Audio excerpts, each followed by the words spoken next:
Hello my dear student, welcome back to Aryan classes. Aryan ક્લાસીસમાં મારા દરેક વાલા વિદ્યાર્થીઓનું હાર્દિક હાર્દિક સ્વાગત છે. ચલો, દરેક મારા વાલા વિદ્યાર્થીઓને જય શ્રી રામ, જય શ્રી રામ.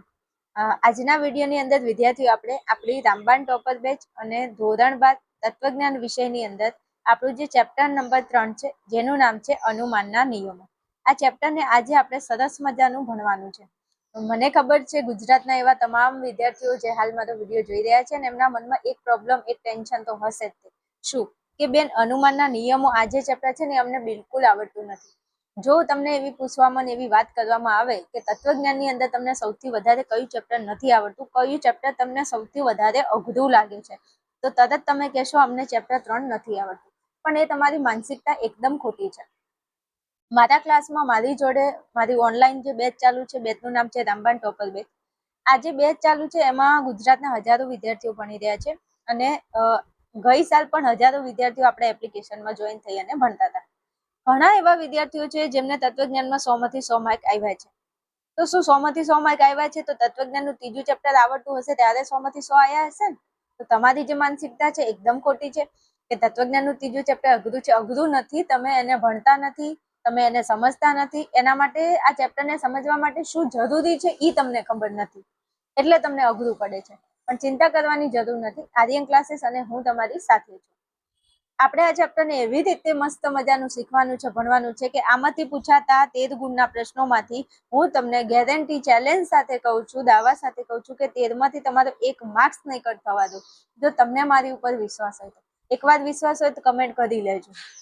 દરેક વિદ્યાર્થીઓ જે આપણી ચેનલમાં નવા છે તો દરેક વિદ્યાર્થીઓને નમ્ર વિનંતી છે, જો ચેનલ તમને હેલ્પફુલ લાગે છે તો જરા ચેનલને સબસ્ક્રાઇબ કરી અને વિડીયોને લાઈક શેર કરી દેજો. ચલો, હવે તમારી જે માનસિકતા છે એને મારે તોડવી છે. આપણે શરૂઆત કરવી છે અનુમાનના નિયમોની. ધોરણ 12 તત્વજ્ઞાન વિષય અને ચેપ્ટર આપણું 3 છે જેનું નામ છે અનુમાનના નિયમો. આ ચેપ્ટરમાંથી કેટલા ગુણનું ચેપ્ટર છે અને કયા વિભાગમાં કયો પ્રશ્ન પૂછાય છે એ પહેલા તો આપણને ખબર હોવી જોઈએ.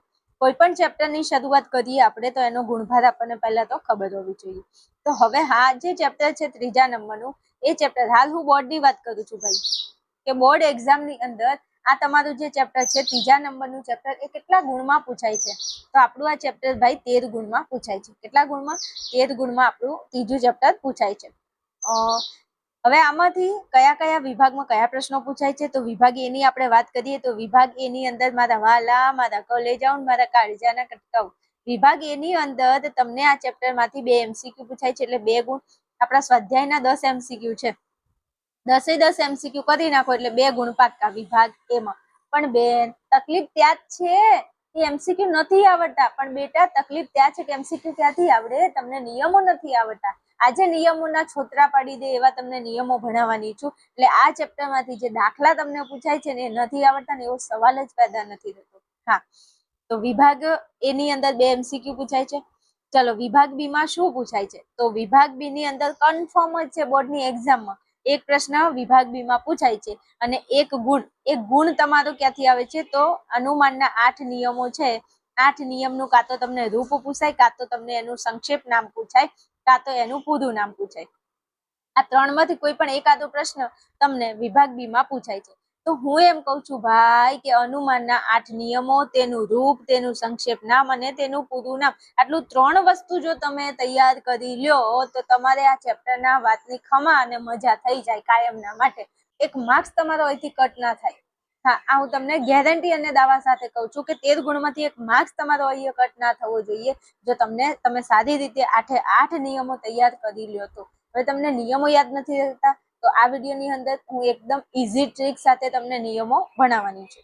એટલે નિયમો અને રૂપ તમને યાદ રહી જશે તો આખું ચેપ્ટર તમને આવડશે. હાલો, હવે વિભાગ સી ની વાત કરી લઈએ.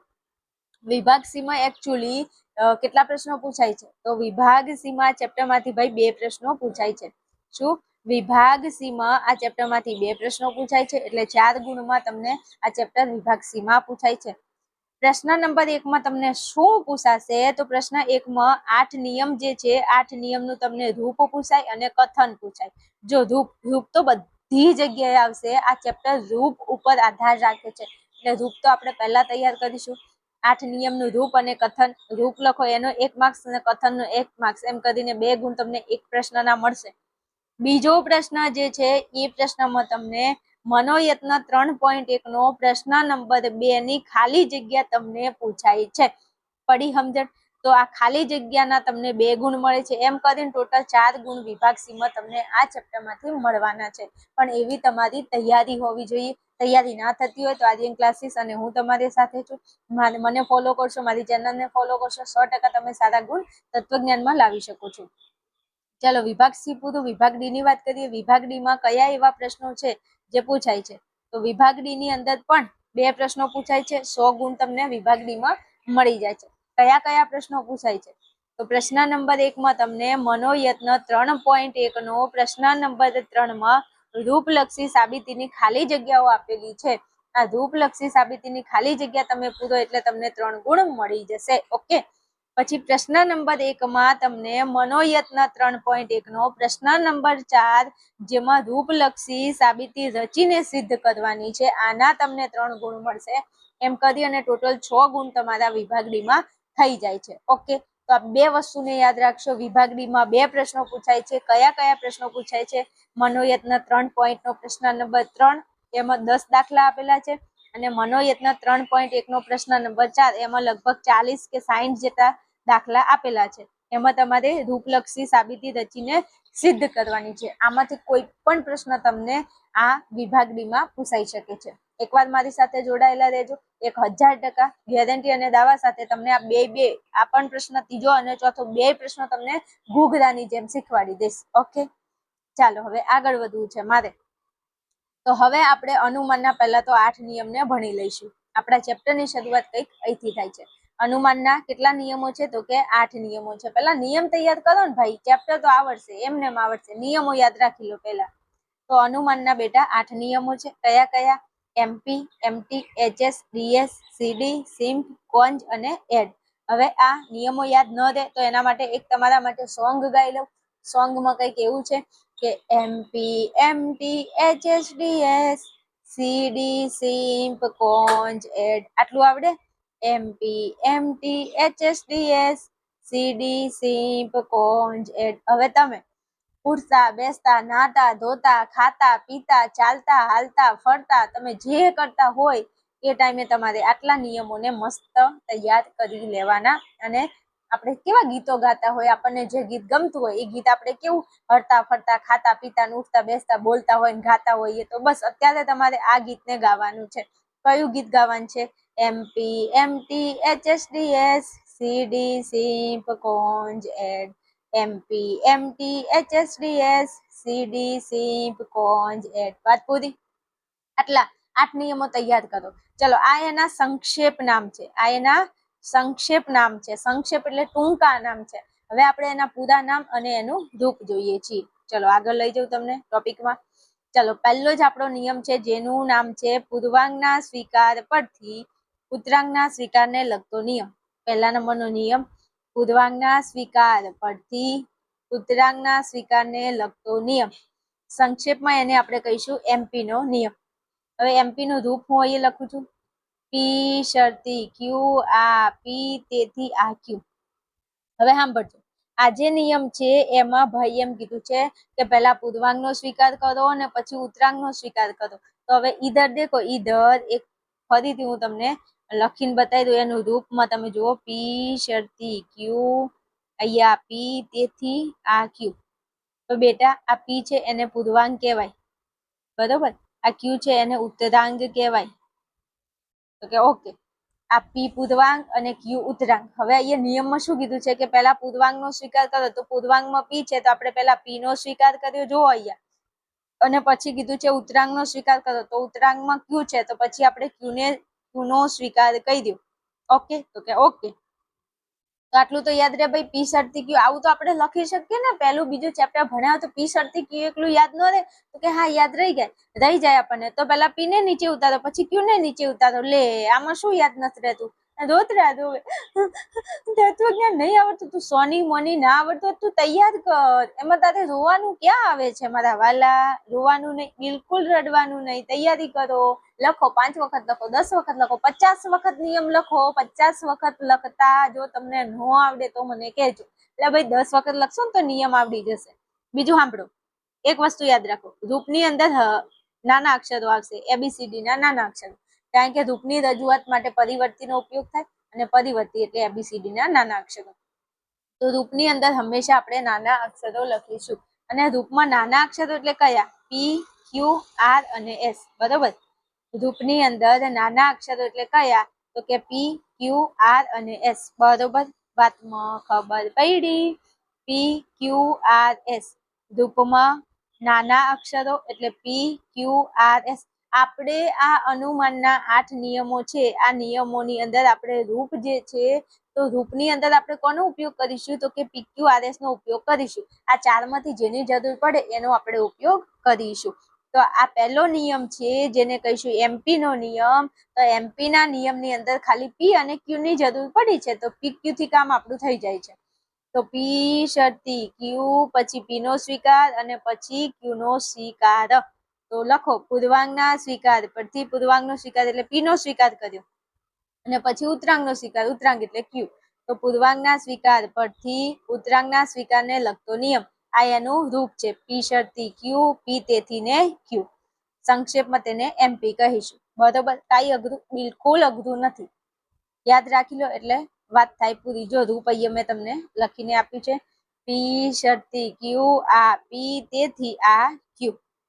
આ MP ના નિયમનું રૂપ છે. ઓકે, ચાલો હવે તમને આગળ લઈ જાઉં. બીજા નંબરનો આપણો નિયમ છે. બીજા નંબરના નિયમનું નામ છે, મસ્ત નિયમ છે. જો પેલો આગળ જોઈ ગયા એ MP હતું અને અહીંયા MT છે, બંને એક જ જેવું છે. MP MT, MP MT, થોડું અલગ પડે છે. હું તમને અહીંયા રૂપ લખીને બતાવી દઉં. રૂપમાં P શરતી Q, નિષેધ Q તેથી નિષેધ P. આ એનું રૂપ છે. હવે જોજો ભાઈ, આ P એ પૂર્વાંગ છે, તો કે અને આ ઉત્તરાંગ છે. ઓકે, તો કે ઓકે. તો અહીંયા જો આ P શરતી Q એ તો MP માં આવતું હતું, તો P શરતી Q ને આપણે એમને એમ યાદ રાખીશું. હવે ખાલી એક વસ્તુ એડ કરવાનું છે. પહેલા MP માં આપણે પૂર્વાંગનો સ્વીકાર પહેલા કરતા, એટલે P ને પહેલા ઉતાર્યું હતું નીચે. અહીંયા MT ના નિયમમાં આપણે Q ને એટલે ઉત્તરાંગને નીચે ઉતારીશું. એટલે પહેલા આપણે ઉત્તરાંગનો નિષેધ કરીશું. શું? ઉત્તરાંગમાં Q છે તો Q નો નિષેધ કરો, પૂર્વાંગમાં P છે તો P નો નિષેધ કરો. એટલે P શરતી Q, પછી આ Q ને નીચે ઉતારો તો Q નીચે, પછી આ P ને નીચે ઉતારો P નીચે, બંનેની આગળ નિષેધ નિષેધ મૂકી દો. અને નિયમમાં શું યાદ રાખીશું?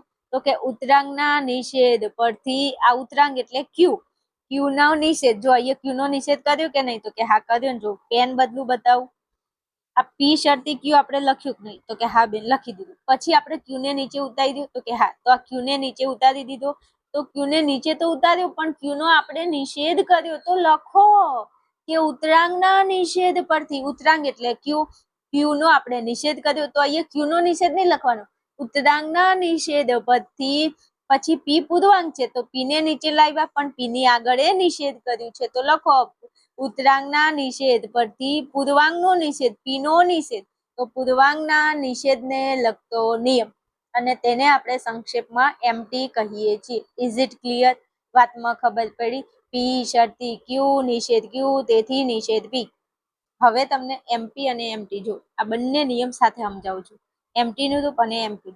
MP માં P શરતી Q આવે છે તો કે MT માં P શરતી Q આવે છે તો કે હવે અહીંયા બેટા P ને પહેલા ઉતારવાનું, અહીંયા પહેલા Q ને ઉતારવાનું.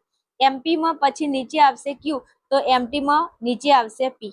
આટલો ફરક છે જો ખાલી. અને બીજો એક ફરક યાદ રાખવાનો છે, MP ના નિયમમાં આટલું પતી જાય છે. બરોબર. P શરતી Q, આ P તેથી Q, આ MP પૂરું. ઓકે. MT માં શું કર્યું? P શરતી Q, અહીંયા P શરતી Q હતું, અહીંયા P શરતી Q હતું. અહીંયા આપણે P ને પહેલા નીચે ઉતાર્યું છે, તો અહીંયા આપણે Q ને પહેલા નીચે ઉતારીશું. MP માં Q ને નીચે તેથી કરી અને Q ને નીચે ઉતારીશું, તો MT માં આપણે તેથી કરી અને P ને નીચે ઉતારીશું. હવે MT માં બેટા બે વખત નિષેધ આવે છે, Q નો નિષેધ અને P નો નિષેધ. બરોબર. વાતમાં ખબર પડી? MP ના નિયમમાં નિષેધ નથી આવતું, MT ના નિયમમાં નિષેધ આવે છે. તો તમારે યાદ રાખવાનું કે બે નિષેધ. શું? બે નિષેધ. કોની અંદર? MT નો નિયમ એવો છે જેમાં બે વખત નિષેધ આવે છે, નિષેધ Q અને નિષેધ P. તો નિયમ એનું રૂપ એકદમ સહેલું છે ભાઈ, યાદ રહી જાય એવું છે. MP માં P શરતી Q, P તેથી Q, આમાં કોઈ નિષેધ નહીં. એમટીમાં પી શરતી ક્યુ, નિષેધ ક્યુ, તેથી નિષેધ પી. વાત પૂરી? તો કે વાત પૂરી. ઘૂઘરા જેવું મસ્ત સમજાઈ દીધું. જો તમે આ એનું રૂપ છે. એમટી નું રૂપ છે પી શરતી ક્યુ, નિષેધ ક્યુ, તેથી નિષેધ પી. એકદમ ઈઝીમાંના ઈઝી રૂપો છે. 8 નિયમના રૂપો તમારે આ જ રીતે યાદ રાખવાના છે. બીજું યાદ રાખી લેજો ભાઈ કે કયો એવો નિયમ છે જેમાં 2 વાર નિષેધ આવે છે. તો અહીંયા જો 2 વાર નિષેધ આવે છે તો એમટી નો નિયમ એવો છે જેમાં 2 વાર નિષેધ આવે છે. તો યાદ રાખી લેજો, કારણ કે જ્યારે આપણે રૂપલક્ષી સાબિતી સોલ્વ કરતા હશું ત્યારે આપણે આ વસ્તુનું હંમેશા ધ્યાન રાખવાનું છે કે કયો એવો નિયમ છે જેમાં 2 વખત નિષેધ આવે છે. તો એમટીમાં બહુ કામમાં લાગશે. નાની નાની વસ્તુ તમને ખૂબ જ કામમાં લાગવાની છે. ચલો આપણે આગળ વધીએ ટોપિકમાં. ચલો ઓકે, ચલો હવે ટોપિકમાં આગળ જવું છે એના પહેલા જે વિદ્યાર્થીઓ હાલમાં તો વિડીયો જોઈ રહ્યા છે અને તમને ભણવાની મજા આવી રહી છે અથવા તમને તત્વજ્ઞાનથી બિલકુલ ડર નથી લાગતો, હવે તમે હાલ ભણો છો, તમને મજા આવે છે, તમને મારી મેથડ સેટ થાય છે, તમને ખબર પડે છે કે તત્વજ્ઞાન કેવું છે, કેટલું ઈઝી છે, તો તમારા માટે આપણું આર્યન ક્લાસીસ લઈને આવી ગઈ છે રામબાણ ટોપર બેચ. અને આપણી ટોપર બેચની અંદર આપણે લાઈવ ક્લાસમાં ભણાવીએ છીએ. દરરોજ સાંજે 6 વાગે આપણે લાઈવ સેશન હોય છે જેમાં આપણે ધોરણ 12 અને તત્વજ્ઞાન વિશે હું રોજ સાંજે 6 વાગે લાઈવ સેશનમાં ભણાવું છું. જે વિદ્યાર્થીઓ એવા છે જેમને તત્વજ્ઞાનની અંદર સારા માર્ક્સ લાવવા છે, હું તો એમ જ કહું છું કે 100 માંથી 100 માર્ક હું તો મારા વિદ્યાર્થીઓને લઈને આપું છું. જો તમારે 100 માંથી 100 માર્ક્સનો ટાર્ગેટ છે તો આર્યન ક્લાસીસ તમારા માટે બેસ્ટ છે. ફટાફટ તમે આપણી એપ્લિકેશનને પ્લે સ્ટોરમાંથી ડાઉનલોડ કરી લો. એપ્લિકેશન ડાઉનલોડ કર્યા પછી એને રજીસ્ટર કરી લો અને તત્વજ્ઞાન તમારે ભણવું છે તો તત્વજ્ઞાનનો સંપૂર્ણ કોર્સ આપણા એપ્લિકેશનમાં 999 રૂપિયામાં તમને મળી જવાનો છે, જે 1 વર્ષની તમને એમાં વેલિડિટી મળી જાય છે. હવે તમારે કોઈ પણ વધારે ક્વેરી છે, વધારે પૂછપરછ કરવી છે, વધારે માહિતી જોઈએ છે તો તમને અહીંયા મારો વોટ્સએપ નંબર આપેલો છે. આ નંબર ઉપર તમે મને ફોન મેસેજ કરી શકો છો અને આ કોર્સને લગતી વધારે માહિતી મેળવી શકો છો. તમને લાઈવ સેશનની અંદર આપણા એપ્લિકેશનમાં તત્વજ્ઞાન ભણાવવામાં આવે છે. જો તમારે મજા લેવી છે લાઈવ સેશનની અને તત્વજ્ઞાનની અંદર 100 માંથી 100 માર્કનો જો તમારો ટાર્ગેટ છે તો આર્યન ક્લાસીસ કરતા બેસ્ટ ઓપ્શન બીજે યુટ્યુબમાં તમને ક્યાંય નથી મળવાનો. રાહ કોની જો છો? ફટાફટ તમે આ નંબર ડાયલ કરો અને હમણાં જ કોન્ટેક્ટ કરી લેજો. ચાલો, તમને એવું જરા થતું હશે કે બેન તત્વજ્ઞાન તો અમે તમારા એપ્લિકેશનમાં ભણી લઈશું, પણ મનોવિજ્ઞાન, ભૂગોળ, ઇંગ્લિશ જેવા વિષયમાં અમને ખૂબ જ તકલીફ પડે છે, તો એ વિષયનું અમારે શું કરવું? તો એના માટે પણ તમારે ચિંતા કરવાની જરૂર નથી. કેમ? આર્યન ક્લાસીસ એપ્લિકેશન લઈને આવી ગયું છે તમારા એ પણ પ્રશ્નોનું અહીંયા સમાધાન લાવી દીધું છે. આપણો આર્યન ક્લાસીસનો જે કોર્સ છે એ કોર્સની અંદર તમને હવે ટોટલ 8 વિષય એક જ એપ્લિકેશનની અંદરથી મળી જવાના છે. અને આ 8 વિષયમાંથી ધોરણ 12 આર્ટ્સને લગતા તમારા 7 વિષય તો તમને મળી જવાના છે. હવે આ 8 વિષયની અહીંયા વાત કરું તો તમે અહીંયા જોઈ શકો છો કે આપણો આ કોર્સ છે એ ટોટલ 8 વિષયનો છે. જો 8 વિષય તમારે એક સાથે ખરીદવા છે તો એ તમને 4999માં મળી જશે, જે હાલ સ્પેશિયલી ઓફર ચાલુ છે. અને જો તમારે આ 8 વિષય એક સાથે નથી ખરીદવા તો તમને બીજો ઓપ્શન મળી જાય છે. આપણા એપ્લિકેશનની અંદર તમે એક વિષય ખરીદી શકો છો. જો કે તમારે તત્વજ્ઞાન એકલું ખરીદવું છે તો તમને 999માં મળી જશે. બાકીના બધા વિષય ભૂગોળ, સમાજશાસ્ત્ર, મનોવિજ્ઞાન, ગુજરાતી, અંગ્રેજી, સંસ્કૃત અને હિન્દી, આ બધા જે વિષય છે એ તમને 699માં મળી જવાના છે. તમારી જરૂરિયાત પ્રમાણે તમે મારો કોર્સ પરચેજ કરી અને ભણી શકો છો. હવે તમારા હાથમાં ડિસિઝન છે તમારે શું કરવાનું છે, કારણ કે ધોરણ 12 આર્ટ્સમાં પરીક્ષા તમારે દેવાની છે, પરિણામ તમારે લાવવાનું છે. હવે તમે તમારા પરિણામને બેસ્ટ બનાવવા માંગો છો તો મેં તમને અહીંયા એક રોડ મેપ આપી દીધો છે, આર્યન ક્લાસીસ એપ્લિકેશન.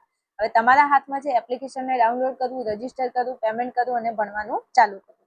હા, રિઝલ્ટ માટે હું બેઠી છું, ચિંતા કરવાની જરૂર નથી. ગુજરાતના હજારો વિદ્યાર્થીઓ આપણા એપ્લિકેશનમાં ભણી રહ્યા છે અને સારું એવું પરિણામ લાવી રહ્યા છે. તમે પણ આપણા આર્યન ક્લાસીસ એપ્લિકેશનનો પરિવારમાં તમે જોઈન થઈ શકો છો અને ભણી શકો છો.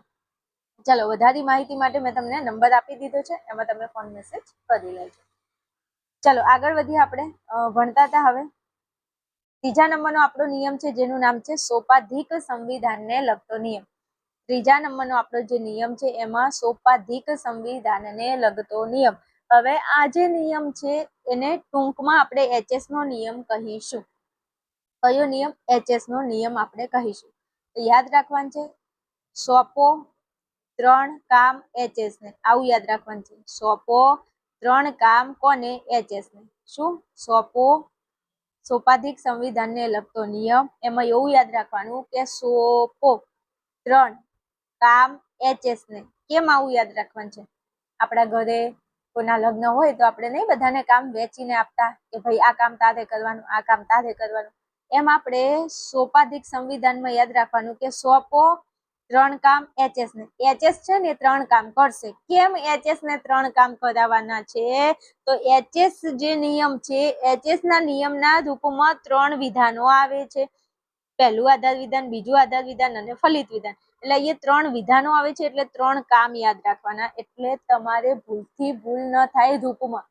ઘણી વાર એમપી નું રૂપ તમારે એચએસ માં જશે ને એચએસ નું રૂપ તમારે એમપી માં આઘા પાછું થઈ જાય અથવા સીડી માં જતું રહે. એટલે આવી ભૂલ ના થાય. એચએસ ને 3 કામ આપવાના. એટલે યાદ રહી જાય કે એચએસ ના વિધાનો કેટલા આવે છે? એના રૂપમાં 3 વિધાનો આવે છે. બરોબર. ચલો હવે અહીંયા હું તમને રૂપ સમજાવી દઉં છું. રૂપ જરા ઓકે. સોપાધિક સંવિધાનને લગતો નિયમ, એને ટૂંકમાં કહીશું એચએસ. હવે અહીંયા એનું રૂપ થશે. આપણે પી ક્યુ અને આર આ 3 નો ઉપયોગ કરવાનો છે. પહેલા વિધાનમાં પી લખી દો, પી પછી ક્યુ આવે, પછી આ ક્યુ ને નીચે લાવો તો ક્યુ અહીંયા આવશે. ક્યુ પછી શું આવશે? તો ક્યુ પછી આર લખીશું. હવે આટલું થઈ ગયું. હવે ત્રીજા નંબરનું વિધાન 3 ટપકા કરીને પછી જે વિધાન આવે છે એને પાછું અહીંયા ક્રોસમાં લેવાનું. તો પહેલા પી લઈ લો તો પી મૂકી દો, પછી આર એટલે આર લખી દીધું. આટલું ખાલી. પહેલા પી મૂકો, પછી ક્યુ મૂકો. અહીંયા ક્યુ મૂકો, એ ક્યુ ને ફરી અહીંયા લાવો તો અહીંયા લખી દીધો ક્યુ. ક્યુ પછી આપણે ગણો પી ક્યુ આર. ક્યુ પછી કોણ આવે છે? આર આવે છે. તો અહીંયા આર મૂકી દીધો. હવે નીચેની લાઈનમાં શું મૂકીશું? તો નીચેની લાઈનમાં અહીંથી ક્રોસ લેવાનું. પી ને પહેલા મૂકો તો પી પહેલા મૂકી દીધો, પછી અહીંયા આર ને મૂકો તો આર અહીંયા મૂકી દીધો. તો આવું કંઈક રૂપ થાય છે. બીજું, આ 3 ની વચ્ચે શરતી અને શરતી, એટલે 3 વખત શરતી. કેટલી? 3 વખત શરતી. કોના નિયમમાં? એચએસ ના નિયમમાં. કેટલી વખત? 3 વખત શરતી. કોના નિયમમાં? એચએસ ના નિયમમાં. તો એકવાર શરતી, બીજું શરતી અને ત્રીજું શરતી. ફરી સમજાઈ દઉં. પહેલા 3 શરતી, એક શરતી, બીજું શરતી અને ત્રીજું શરતી. હવે પી ક્યુ અને આર ની ગેમ ખેલવાની છે. તો પી ક્યુ આર ને કેવી રીતે ગોઠવવાનું? તો પહેલા પી લઈ લો, પી પછી ક્યુ આવે, પછી આ ક્યુ અહીંયા મૂકી, એને ફરી અહીંયા ક્યુ ને મૂકી દેવાનું. તો પી ક્યુ પછી ક્યુ, પી ક્યુ પછી ક્યુ, પી ક્યુ પછી ક્યુ. ક્યુ પછી હંમેશા શું આવે? આર આવે. તો ક્યુ પછી લખી નાખો આર. તો આટલું થઈ ગયું. પી ક્યુ આર, પી ક્યુ આર, પી શરતી ક્યુ શરતી આર. તો બેન હવે અહીંયા નીચે શું મૂકવું? તો નીચેને તમારે અહીંયા ક્રોસ મારવાનું. નીચેનું ક્રોસ મારવાનું. ક્રોસ એટલે અહીંયા પી પહેલા છે તો પી મૂકી દો, પછી ક્રોસ મારતા આર આવે તો આર ને મૂકી દો. તો આ એનું રૂપ થઈ ગયું. પી શરતી ક્યુ શરતી આર, તેથી પી શરતી ને આર. વાત પૂરી. પી શરતી ક્યુ શરતી આર, તેથી પી શરતી ને આર. લો, કઈ અઘરું?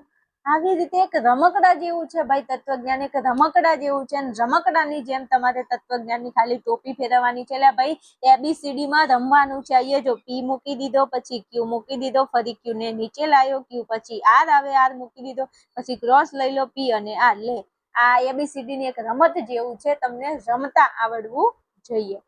ઓકે, ચલો ત્રીજા નંબરનો નિયમ પૂરો. સોપાધિક સંવિધાનને લગતો નિયમ, જેને કહીશું એચએસ નો નિયમ. એનું રૂપ તમને અહીંયા આપ્યું છે. શું છે? ઈધર દેખો ઈધર. પી શરતી ક્યુ શરતી આર, તેથી પી શરતી ને આર. ઓકે, ચલો ચોથા નંબરનો નિયમ જોઈ લઈએ. ચોથા નંબરના નિયમનું નામ છે વૈકલ્પિક સંવિધાનને લગતો નિયમ. હવે જો એચએસ હતું એનું નામ હતું સોપાધિક અને પાછળ હતું સંવિધાનને લગતો નિયમ. તો અહીંયા એચએસ અને ડીએસ આ બંને એક જેવા છે. જેમ એમપી અને એમટી એક જેવું હતું. એમપી એટલે પૂર્વાંગના સ્વીકાર પરથી ઉત્તરાંગના સ્વીકારને લગતો નિયમ. તો એમાં પૂર્વાંગ ને ઉત્તરાંગ આવતું હતું. એમટી માં શું આવતું હતું? તો કે ઉત્તરાંગના નિષેધ પરથી પૂર્વાંગના નિષેધને લગતો નિયમ. તો અહીંયા ઉત્તરાંગ ને પૂર્વાંગ, અહીંયા ઉત્તરાંગ ને પૂર્વાંગ. તો અહીંયા એચએસ માં સંવિધાન, સોપાધિક સંવિધાન, અને ડીએસ માં વૈકલ્પિક સંવિધાન. એટલે ખાલી યાદ શું રાખવાનું છે? એચએસ માં આવશે સોપાધિક અને ડીએસ માં આવશે વૈકલ્પિક. પાછળ શું લખશો? સંવિધાનને લગતો નિયમ. તો HS માં શું યાદ રાખશો? સોપાધિક સંવિધાનને લગતો નિયમ. DS માં વૈકલ્પિક સંવિધાનને લગતો નિયમ. તો બંનેનું સેમ ટુ સેમ, ખાલી HS માં આગળ સોપાધિક રાખવાનું, DS માં આગળ વૈકલ્પિક રાખવાનું, બાકી ગુજરાતી નામ પાછળનું સેમ ટુ સેમ રાખી લેવાનું. ઓકે, ચાલો. તો આજે નિયમ છે વૈકલ્પિક સંવિધાનને લગતો નિયમ. આ નિયમને સંક્ષેપમાં DS કહે છે, DS કહે છે, DS કહે છે. ચાલો એનું રૂપ આપણે જોઈ લઈએ. તો આનું રૂપ તમારે બે રીતે યાદ રાખવાનું છે. કઈ કઈ રીતે? અહીંયા ખાલી આપણે P અને Q નો જ ઉપયોગ થશે. તો પહેલા P ને મૂકી દો, પછી Q ને મૂકી દો, અહીંયા P મૂકી દો, Q મૂકી દો, મૂકી દીધું. હવે બંનેની વચ્ચે વિકલ્પન આવશે, કારણ કે નિયમનું નામ છે વૈકલ્પિક સંવિધાનને લગતો નિયમ. ઉપર જો અહીંયા છે બેટા મારા, એ કીધું છે વૈકલ્પિક. તો વૈકલ્પિક નો વી વિકલ્પન યાદ રાખવાનું. વૈકલ્પિકમાં વી વિકલ્પન યાદ રાખવાનું. બરોબર? ઓકે, બરોબર. તો અહીંયા વિકલ્પન મૂક્યું, અહીંયા વિકલ્પન મૂકી દીધું. હવે શું કરવાનું? તો હવે કાંઈ નહીં, બે રૂપ છે તો બે રૂપને કઈ રીતે લખવાનું? જો તમને મજા આવે તો P ને નીચે ઉતારો, તમને મજા આવે તો Q ને નીચે ઉતારો, તો વાંધો નહીં. ચલો અહીંયા મેં P ને નીચે ઉતાર્યું, અહીંયા મેં Q ને નીચે ઉતાર્યું. હવે અહીંયા P નીચે ઉતર્યો છે તો વધ્યું કોણ? Q, તો Q ને નીચે મૂકો. અહીંયા Q ને નીચે ઉતાર્યું છે તો વધ્યું કોણ? તો કે P, તો P ને નીચે મૂકી દો. પણ એક વસ્તુ યાદ રાખવાનું કે વચ્ચે બીજા નંબરનું જે વિધાન આવશે, વચ્ચેનું જે વિધાન આવશે એ વિધાન પછી P ને ઉતારો કે Q ને ઉતારો, એની આગળ નિષેધ મૂકવાનો. બરોબર? આટલું યાદ રાખવાનું છે. ફરી સમજાઈ દઉં. P વિકલ્પન Q, પછી P ને નીચે ઉતાર્યો તો નિષેધ P. હવે P ને નીચે ઉતાર્યો તો વધ્યું કોણ? Q, તો Q ને નીચે ઉતારી દો. વચ્ચે જેને ઉતારો એની આગળ નિષેધ કરી દેવાનો. આ બીજું રૂપ છે. P વિકલ્પન Q. હવે અહીંયા મેં Q ને નીચે ઉતાર્યો છે તો Q લખ્યો, પણ બીજા નંબરનું જે વિધાન નીચે હોય એની આગળ નિષેધ, તો નિષેધ Q. હવે Q ને નીચે ઉતારી દીધો છે, વધ્યું કોણ? P વધ્યું, તો P ને નીચે મૂકી દો. આગળ કરો 3 ટપકા. લે વાત પૂરી. એટલે P વિકલ્પન Q તો લખી જ નાખવાનું. સાંભળજો, ફરી સમજાવું. P વિકલ્પન Q, P વિકલ્પન Q. આ DS ના બે રૂપો છે ને, બે રૂપોનો ઉપયોગ થાય છે રૂપલક્ષી સાબિતીમાં. બરોબર? એટલે P વિકલ્પન Q લખ્યું, P વિકલ્પન Q લખ્યું, તો કે હા, મજા આવે તો P ને નીચે ઉતારો, મજા આવે તો Q ને નીચે ઉતારો. જેને તમે નીચે ઉતારો એની આગળ નિષેધ મૂકી દો. મૂકી દીધું. પછી અહીંયા જે નીચે ઉતાર્યું હોય એના સિવાયનું જે વધ્યું હોય, અહીંયા Q વધ્યો તો Q ને નીચે મૂકો. અહીં Q લીધું છે, P વધ્યો છે, P ને નીચે મૂકી દો. બસ આ થઈ ગયું આપણું DS નું રૂપ. બરાબર? બે રીતે છે. એકદમ ઈઝી રીતે સમજાવું છું ભાઈ, સાંભળજો મારા વાલા. બધામાં પહેલા PQ તો આવશે. MP નો નિયમ હોય, MT નો હોય, HS હોય કે DS હોય, બધામાં PQ તો આવશે. MP માં P શરતી Q આવશે, MT માં P શરતી Q આવશે, HS માં P શરતી Q આવશે. ખાલી અહીંયા DS માં અહીંયા વિકલ્પન આવે છે. બરોબર? P વિકલ્પન Q, P વિકલ્પન Q, નિષેધ P, નિષેધ Q, તેથી Q, તેથી Q. ઓકે, એકદમ ઈઝી છે. ચલો, હવે 4 નિયમોના રૂપ મેં તમને સમજાવ્યા છે. હવે તમને વિડીયોમાં ખબર પડતી હોય, હું ભણાવું એમાં મજા આવતી હોય, ખબર પડતી હોય તો કમેન્ટ કરશો, તો પાર્ટ 2 એટલે કે બીજા નંબરના જે બાકીના 4 નિયમો છે એ 4 નિયમોના રૂપ તમને એકદમ ઈઝી ટ્રીક સાથે નેક્સ્ટ વિડીયોમાં સમજાવીશ. પણ તમારી કમેન્ટ હશે તો જ બીજો વિડીયો આવશે. ઓકે, એટલે દરેક મારા વાલા વિદ્યાર્થીઓ, જો મારી જોડે ભણવાનું તમને પસંદ હોય તો 1000% તમે મને કમેન્ટ કરી શકો છો. તમને બીજો જે આનો નેક્સ્ટ વિડીયો છે એ તમને યુટ્યુબમાં મૂકી દઈશ. ઓકે, ચલો ત્યાં સુધી રજા લઉં છું. મળીએ આપણે નેક્સ્ટ વિડીયોમાં. ભણતા રહો અને મોજ કરતા રહો.